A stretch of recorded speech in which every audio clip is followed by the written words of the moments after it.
कालचा व्हिडिओ जिथे एंड केला तिथूनच आजच्या व्हिडिओची सुरुवात करते। किचनमधला सगळा पसारा हॉलमध्ये आणून ठेवला होता, त्याच्यामुळे हॉलसुद्धा भरून गेला होता।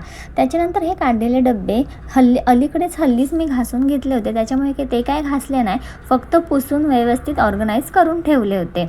आणि नंतर हे काम पूर्ण झाल्यावर ही रॅक मला साफ करायची अजिबात इच्छा नव्हती, कारण का इथे जे मी आवरते लावून ठेवते ते परत तिथेच सगळं असं मेसी होऊन जातं।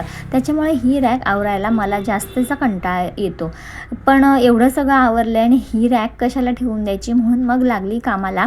सगळे डब्बे वगैरे सामान वगैरे काढून घेतलं, छान पुसून घेतली ओल्या फडक्याने आणि मस्त परत जसंच्या तसं ऑर्गनाईज करून ठेवलं। आता दिसायला खूप छान दिसते, पण हे असंच किती वेळ दिवस राहील सांगू नाही शकत। मेन किचनमध्ये असतो तो ओटा, बाकी सगळं साफ केलं, पण ओटाच नाही साफ केला तर काय अर्थ, नाही का?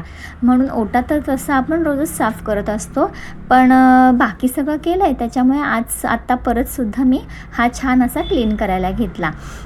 तुमची झाली का दिवाळीची साफसफाई? फराळाला सुरुवात केली का? कुठवर आलं आहे दिवाळीचं सगळं आवरायचं? मला नक्की कमेंट करून सांगा।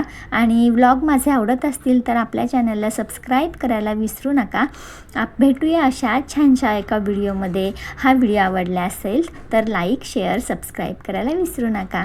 बाय।